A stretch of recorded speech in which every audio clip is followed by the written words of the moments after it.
Hi everyone, it's Bibi Cameron here, and today I have on my table the latest release by Knit and Tangle. This release includes 4 stamp sets with beautiful and cute images. It also includes this stamp set here called Gift Box Christmas Sentiments that coordinates with this die here that has been designed to create a triangular mini box and is super easy to use and to put that box together.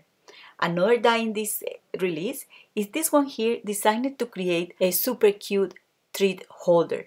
In this release, you will also get a cover die plate and a stencil. So those are all the products in this release, and I wanted to try them all.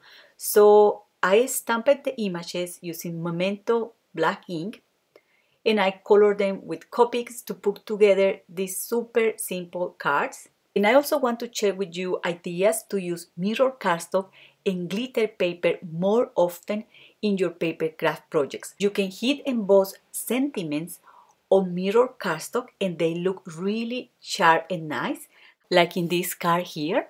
And you can also use stencils to emboss the paper as I did in the little green box there. You can see there the difference between the traditional cardstock and mirror cardstock. So I think mirror cardstock is the cardstock for the season. So I'm going to start showing you how easy it is to put these 3 holders together. You can use them to decorate a money envelope, a card, a tag. The sky is the limit, and you can even put a crafty tool in their hands to send a super special Christmas message to a crafty friend. All you have to do is to die cut the cardstock in different colors. You can also use white cardstock or watercolor paper to add washes of colors to the die cuts. And you will find 2 main dies or 2 large dies in the die set and 5 small dies, one to pierce the eyes of the penguin like I'm doing here. You also will find the legs, the nose, and a little bow. So I like to add distress inks over the cheeks of these cute penguins, just to add a hint of color there. And from here, all I have to do is to glue the pieces together, embellish, and add them to a project.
Now I'm going to show you how easy you can put together some cards using all the images in this release.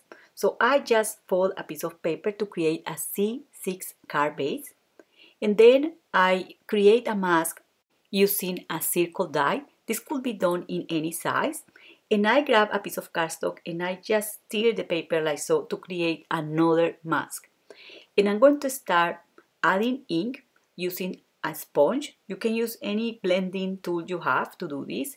And I start applying the ink I'm not worrying too much about how this is going to look. You can be a little bit messy with this ink.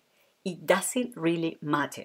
So I just choose 3 colors of ink or 4 ink colors, and I just apply the ink around the edges of that circle mask, like so. And when the sponge has very little ink on it, I just pass it over the center of that area. You can leave this like that, or you can step this a little bit. And to do that, I'm going to use a Nuvo Aquaflow pen to create some splatters of ink there. And once this is done, I use the heat tool to dry the ink. And I also like to splatter the paper with a Nuvo shimmer pen, so that I get that shimmer and also those dark speckles there, just like an extra decorative element.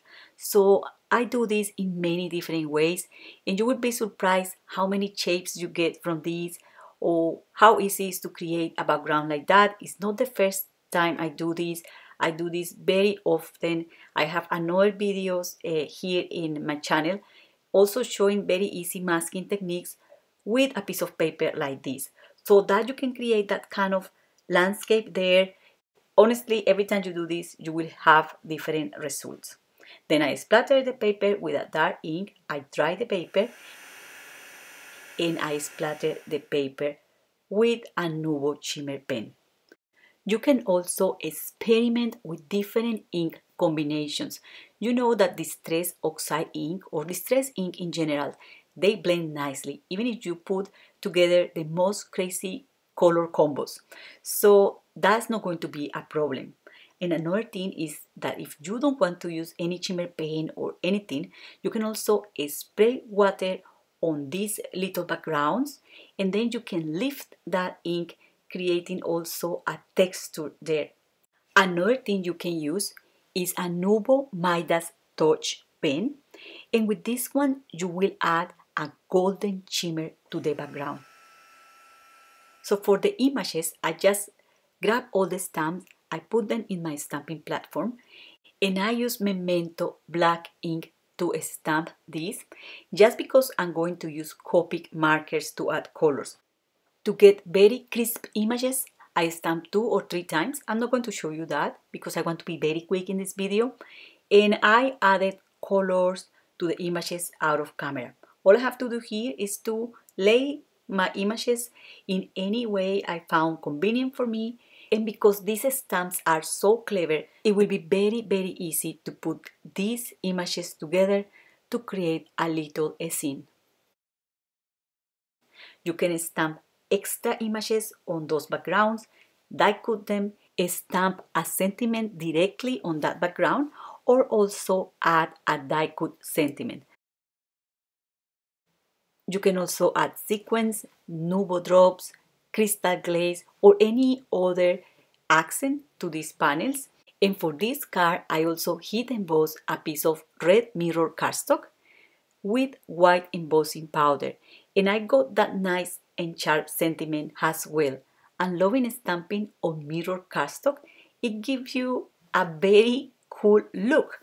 Make sure to visit my blog next week because I'm going to be sharing super simple cards using mirror cardstock and embossing powder. I'm going to try my best to share a video as well to show you how that looks in real life, but if I can, visit my blog for ideas and inspiration. So I'm going to play some music here. I'm going to finish putting together these cards, and I hope you like them.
Last but not least, I'm going to be using the Triangle Box Die Set by Knit and Tangle, which is a set with 8 dies, and there is a main die to die cut the whole box, and the other dies are accessories. You can also use those dies to create another projects. I'm going to keep it very simple, and I'm going to die cut a piece of mirror cardstock. You have to excuse me because this cardstock reflects the roof and everything, but it's just so beautiful that I have to use it and encourage you to create more projects using mirror cardstock. So I'm going to use the stencil to emboss this paper, and I'm using there an embossing mat, and I'm going to run this through the die cutting machine so that you get that beautiful subtle embossed pattern on the paper. And all I have to do here is to fold the paper over those scoring lines that the dies creates, and I found 2 different ways to assemble the box.